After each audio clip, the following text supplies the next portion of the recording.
Welcome to Eweb. Here we are going to discuss Think and Grow Rich book. So let's start. Think and Grow Rich was 25 years in the making. It is Napoleon Hill's newest book, based upon his famous law of success philosophy. This book conveys the experience of more than 500 men of great wealth, who began at scratch, with nothing to give in return for riches except thoughts, ideas and organized plans.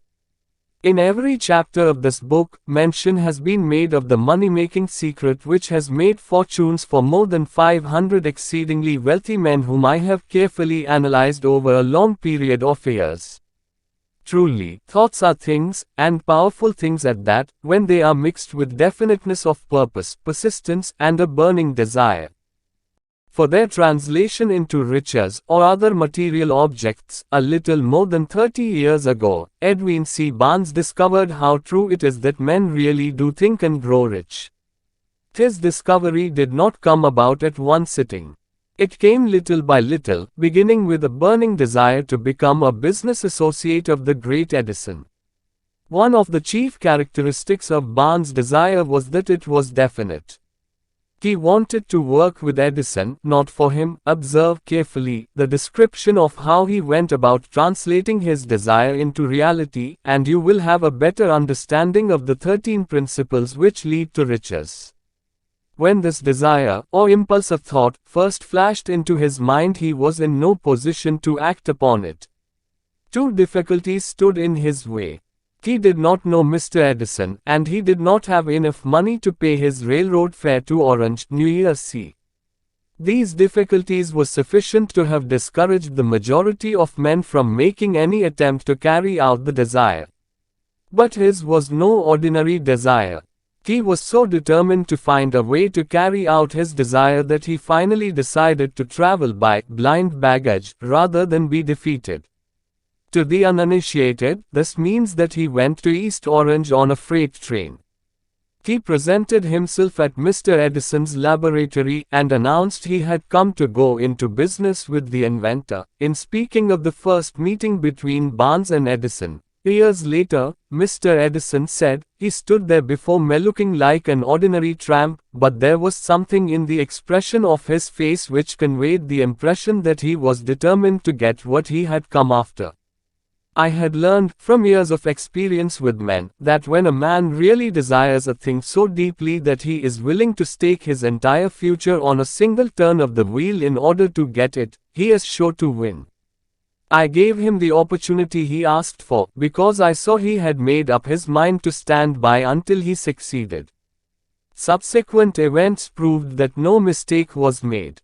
Just what young Barnes said to Mr. Edison on that occasion was far less important than that which he thought. Edison himself said so. It could not have been the young man's appearance which got him his start in the Edison office, for that was definitely against him. It was what he thought that counted. Barnes did not get his partnership with Edison on his first interview. He did get a chance to work in the Edison offices, at a very nominal wage, doing work that was unimportant to Edison, but most important to Barnes, because it gave him an opportunity to display his merchandise where his intended partner could see it. Months went by. Apparently nothing happened to bring the coveted goal which Barnes had set up in his mind as his definite major purpose. But something important was happening in Barnes' mind. He was constantly intensifying his desire to become the business associate of Edison. Psychologists have correctly said that, when one is truly ready for a thing, it puts in its appearance. Barnes was ready for a business association with Edison. Moreover, he was determined to remain ready until he got that which he was seeking. He did not say to himself, well, what's the use? I guess I'll change my mind and try for a salesman's job. But he did say, I came here to go into business with Edison, and I'll accomplish this end if it takes the remainder of my life. He meant it. What a different story men would have to tell if only they would adopt a definite purpose, and stand by that purpose until it had time to become an all-consuming obsession. Maybe young Barnes did not know it at the time, but his bulldog determination, his persistence in standing back of a single desire, was destined to mow down all opposition and bring him the opportunity he was seeking. When the opportunity came, it appeared in a different form and from a different direction than Barnes had expected. That is one of the tricks of opportunity. It has a sly habit of slipping in by the back door, and often it comes disguised in the form of misfortune or temporary defeat. Perhaps this is why so many fail to recognize opportunity. Mr. Edison had just perfected a new office device, known at that time as the Edison dictating machine, now the Ediphone. His salesmen were not enthusiastic over the machine. They did not believe it could be sold without great effort. Barnes saw his opportunity. It had crawled in quietly, hidden in a queer-looking machine which interested no one but Barnes and the inventor. Barnes knew he could sell the Edison dictating machine. He suggested this to Edison, and promptly got his chance. He did sell the machine. In fact, he sold it so successfully that Edison gave him a contract to distribute and market it all over the nation. Out of that business association grew the slogan, "Made by Edison and installed by Barnes." The business alliance has been in operation for more than 30 years. Out of it, Barnes has made himself rich in money, but he has done something infinitely greater. He has proved that one really may think and grow rich. How much actual cash that original desire of Barnes has been worth to him, I have no way of knowing.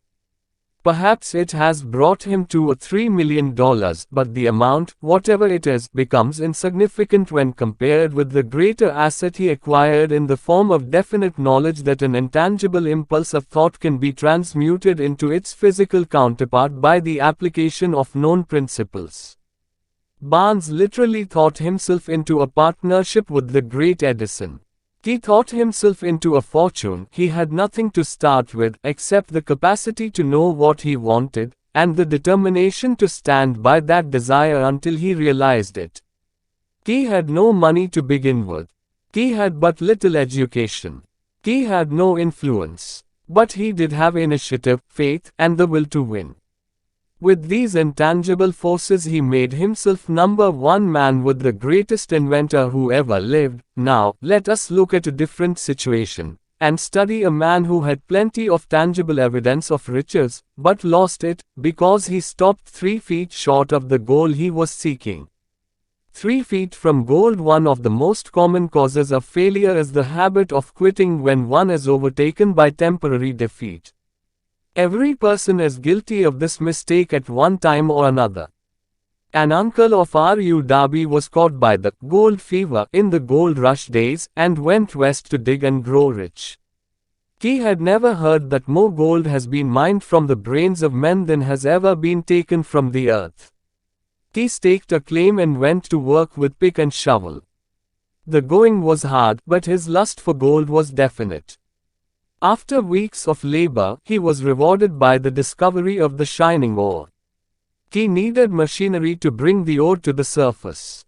Quietly, he covered up the mine, retraced his footsteps to his home in Williamsburg, Maryland, told his relatives and a few neighbors of the strike. They got together money for the needed machinery, had it shipped. The uncle and Darby went back to work the mine. The first car of ore was mined and shipped to a smelter. The returns proved they had one of the richest mines in Colorado. A few more cars of that ore would clear the debts. Then would come the big killing in profits. Down went the drills. Up went the hopes of Darby and uncle. Then something happened. The vein of gold ore disappeared. They had come to the end of the rainbow, and the pot of gold was no longer there. They drilled on, desperately trying to pick up the vein again, all to no avail. Finally, they decided to quit. They sold the machinery to a junk man for a few $100s, and took the train back home. Some junk men are dumb, but not this one. He called in a mining engineer to look at the mine and do a little calculating. The engineer advised that the project had failed because the owners were not familiar with fault lines. His calculations showed that the vein would be found just 3 feet from where the DARBYS had stopped drilling. That is exactly where it was found. The junk man took millions of dollars in ore from the mine, because he knew enough to seek expert counsel before giving up.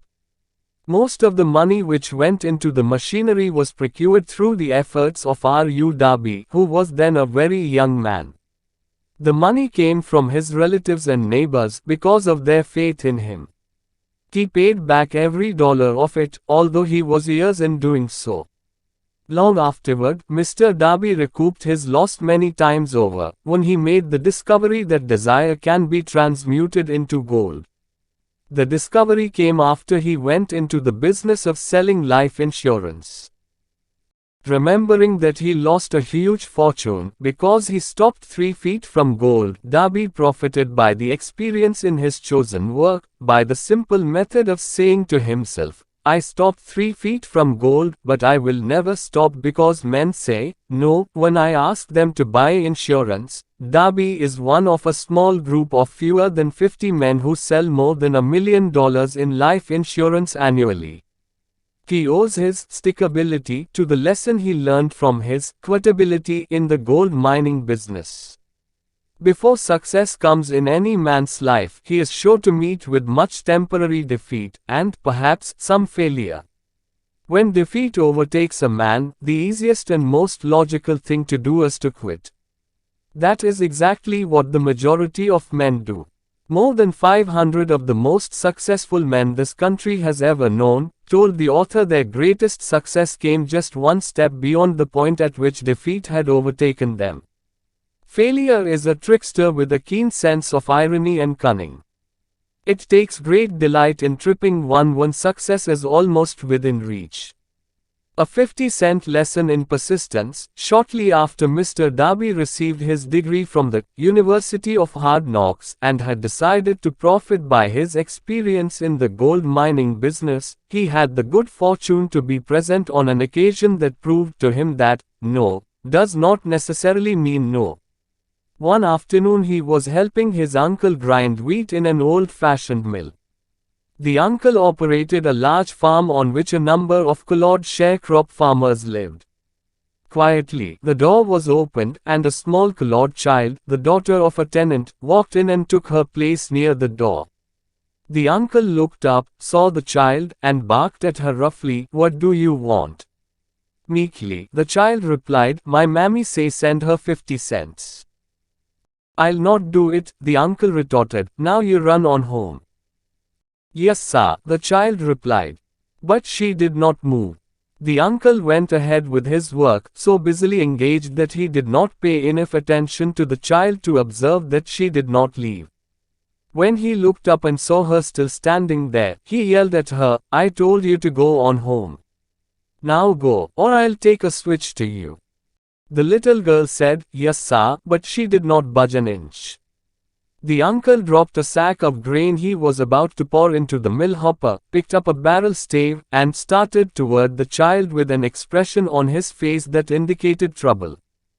Darby held his breath. He was certain he was about to witness a murder. He knew his uncle had a fierce temper. He knew that colored children were not supposed to defy white people in that part of the country. When the uncle reached the spot where the child was standing, she quickly stepped forward one step, looked up into his eyes, and screamed at the top of her shrill voice, "My mammy's gotta have that 50 cents. The uncle stopped, looked at her for a minute, then slowly laid the barrel stave on the floor, put his hand in his pocket, took out $50, and gave it to her. The child took the money and slowly backed toward the door, never taking her eyes off the man whom she had just conquered. After she had gone, the uncle sat down on a box and looked out the window into space for more than 10 minutes. He was pondering, with awe, over the whipping he had just taken. Mr. Darby, too, was doing some thinking. That was the first time in all his experience that he had seen a colored child deliberately master an adult white person. How did she do it? What happened to his uncle that caused him to lose his fierceness and become as docile as a lamb? What strange power did this child use that made her master over her superior? These and other similar questions flashed into Darby's mind, but he did not find the answer until years later, when he told me the story. Strangely, the story of this unusual experience was told to the author in the old mill, on the very spot where the uncle took his whipping. Strangely, too, I had devoted nearly a quarter of a century to the study of the power which enabled a little child to conquer an intelligent man. As we stood there in that musty old mill, Mr. Darby repeated the story of the unusual conquest, and finished by asking, "What can you make of it? What strange power did that child use, that so completely whipped my uncle?" The answer to his question will be found in the principles described in this book. The answer is full and complete. It contains details and instructions sufficient to enable anyone to understand and apply the same force which the little child accidentally stumbled upon. Keep your mind alert, and you will observe exactly what strange power came to the rescue of the child. You will catch a glimpse of this power in the next chapter. Somewhere in the book you will find an idea that will quicken your receptive powers and place at your command, for your own benefit, this same irresistible power. The awareness of this power may come to you in the first chapter, or it may flash into your mind in some subsequent chapter. It may come in the form of a single idea. Or, it may come in the nature of a plan or a purpose. Again, it may cause you to go back into your past experiences of failure or defeat, and bring to the surface some lesson by which you can regain all that you lost through defeat. After I had described to Mr. Darby the power unwittingly used by the little child, he quickly retraced his 30 years of experience as a life insurance salesman, and frankly acknowledged that his success in that field was due, in no small degree, to the lesson he had learned from the child. Mr. Darby pointed out, every time a prospect tried to bow me out, without buying, I saw the child standing there in the old mill, her big eyes glaring in defiance, and I said to myself, I've got to make this sale. The better portion of all sales I have made were made after people had said, no. He recalled, too, his mistake in having stopped only 3 feet from gold, but, he said, that experience was a blessing in disguise. It taught me to keep on keeping on, no matter how hard the going may be, a lesson I needed to learn before I could succeed in anything. This story of Mr. Darby and his uncle, the colored child in the gold mine, doubtless will be read by hundreds of men who make their living by selling life insurance, and to all of these, the author wishes to offer the suggestion that Darby owes to these 2 experiences his ability to sell more than $1 million of life insurance every year. Before we go any further in our approach to the description of these principles, we believe you are entitled to receive this important suggestion. When riches begin to come, they come so quickly, in such great abundance, that one wonders where they have been hiding during all those lean years. This is an astounding statement, and all the more so when we take into consideration the popular belief that riches come only to those who work hard and long. When you begin to think and grow rich, you will observe that riches begin with a state of mind, with definiteness of purpose, with little or no hard work. You, and every other person, ought to be interested in knowing how to acquire that state of mind which will attract riches. I spent 25 years in research, analyzing more than 25,000 people, because I, too, wanted to know how wealthy men become that way. Without that research, this book could not have been written. Here take notice of a very significant truth, viz. The business depression started in 1929, and continued on to an all-time record of destruction until some time after President Roosevelt entered office. Then the depression began to fade into nothingness. Just as an electrician in a theater raises the lights so gradually that darkness is transmuted into light before you realize it, so did the spell of fear in the minds of the people gradually fade away and become faith. Observe very closely as soon as you master the principles of this philosophy and begin to follow the instructions for applying those principles, your financial status will begin to improve and everything you touch will begin to transmute itself into an asset for your benefit. Impossible. Not at all. One of the main weaknesses of mankind is the average man's familiarity with the word impossible. He knows all the rules which will not work. He knows all the things which cannot be done. This book was written for those who seek the rules which have made others successful and are willing to stake everything on those rules. A great many years ago I purchased a fine dictionary. The first thing I did with it was to turn to the word impossible and neatly clip it out of the book. That would not be an unwise thing for you to do. Success comes to those who become success conscious. Failure comes to those who indifferently allow themselves to become failure conscious. The object of this book is to help all who seek it to learn the art of changing their minds from failure consciousness to success consciousness. Another weakness found in altogether too many people is the habit of measuring everything and everyone by their own impressions and beliefs. Some who will read this will believe that no one can think and grow rich. They cannot think in terms of riches because their thought habits have been steeped in poverty, want, misery, failure, and defeat. These unfortunate people remind me of a prominent Chinese who came to America to be educated in American ways. He attended the University of Chicago. One day President Harper met this young Oriental on the campus, stopped to chat with him for a few minutes, and asked what had impressed him as being the most noticeable characteristic of the American people. "Why," the Chinaman exclaimed, "the queer slant of your eyes. Your eyes are off slant." What do we say about the Chinese?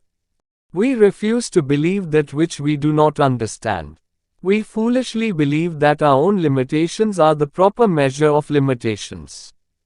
Sure, the other fellow's eyes are off slant because they are not the same as our own.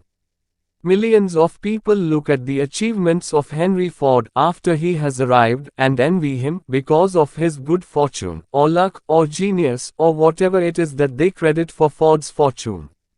Perhaps one person in every 100,000 knows the secret of Ford's success, and those who do know are too modest or too reluctant to speak of it because of its simplicity.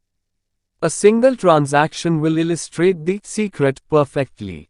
A few years back, Ford decided to produce his now famous V8 motor.